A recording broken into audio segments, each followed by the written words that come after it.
Where in the Herd is Tiffany, where we talk about travel, lifestyle, and mental health.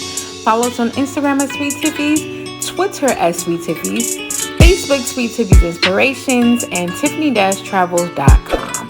Don't forget to hit the subscribe button. Wake Me When I'm Free, Tupac Shakur Museum. Come with me as I show you a little bit of what the museum has to offer.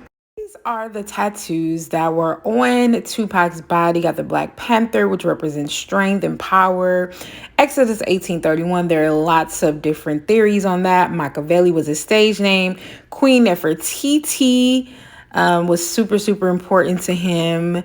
He also has Thug Life, which means the hate you give little infants F's everyone. Or know how people I am talking to lived. Tupac Amaru Shakur. In this particular exhibit, they are showing like clips of lynching and showing clips of how Black people were treated back in the day. 400 years of different things that we've had to go through and still are going through now. Lynching is something that was happening back in the days, and there's still instances of it now. He talks about the KKK right here, which is still prevalent in today's time. There is police brutality, which we still is in today's time. Why? Violence.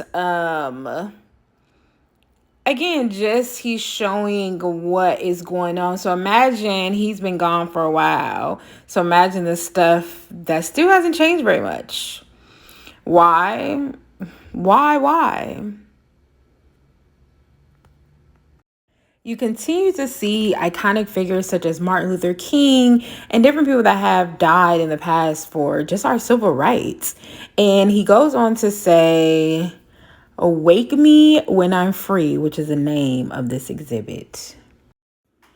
The Black Panther Party was founded on October 15th, 1966, with the aim of protecting Black people and helping to give them justice. Many of Tupac's family were involved and were imprisoned for serious criminal offenses, including his mother, Afeni Shakur. The raised fist is a symbol of Black power and unity. This exhibit shows him as a little baby and shows how he was as a child. He loved to read and write and draw. And these are a representation of just kind of like books. Like he loved to read books. In my home, a book, any book is a sacred item. In my home, a book is more important than a light bulb. Not only did Tupac love to read, he also loved to write. So in the museum, you are going to see like notebooks and notebooks of different things that he wrote. He wrote poetry, he wrote songs, he wrote movies, he wrote scripts. And so I was amazed to see how much material that they had from him. I thought it was amazing. I had no idea this interesting fact about Tupac. I thought this clip was super interesting. I can't remember who interviewed him, but somebody was interviewing him, and I believe he was still in high school, and he was talking about a school. They were asking him, like, what do you feel about school? And he was like, well, they teach us the same thing over and over. They teach us math, English, science. He was like, okay, that's cool, but what happens after you learn that? He was like, there should be other topics such as sex education. And he was like, not just, a little day class or something like that. He also talked about subjects of like finance, of like KKK, of like discrimination. So he had came in with all these different topics. And I was like, Tupac, sir, I agree with you. I do think it's important to teach these life skills because, well, that's important. We also need to be teaching life skills. Like the kids need to go into the real world, and they might not necessarily utilize the math, English, science, but they will need to know about police brutality. Here you will see clips of the different movies that he was in. I believe this was from Juice, y'all. It shows just like kind of the old lockers and different things like that from which he played in. And the next one is Poetic Justice. I'm pretty sure we all remember this particular movie with Janet Jackson and so many others. This clip shows Tupac. He was walking across the street and was stopped by two police who said that he was jaywalking.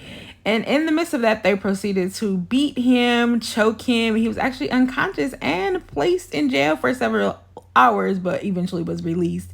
He filed a lawsuit for $10 million because of this police brutality, and he actually won, which was amazing.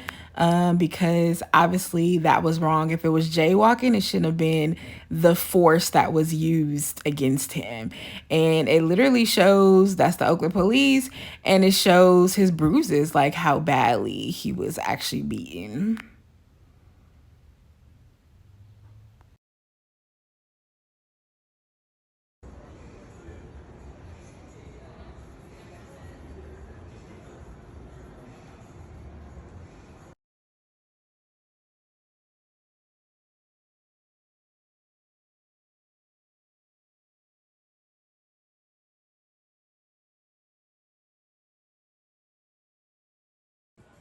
Here is a replica of like a recording studio, and then we are welcome to Los Angeles, my hometown. So I was happy to see that.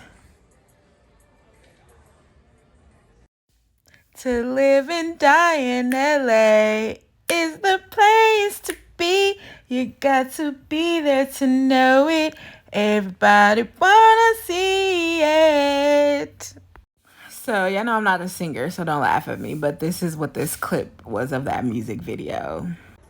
In this portion of the museum, you will see different outfits that he wore at different award shows or different music videos or different videos. So it was cool to see some of the outfits. And some of the outfits, if you follow him, you probably would kind of recognize some of the outfits. So against each outfit, they will describe where he wore the outfit to, and they'll probably have a picture of him wearing that exact outfit. So I thought this was pretty cool to see, and just amazed at how they like kept all this stuff. That these are some of the things that were also in his house as well.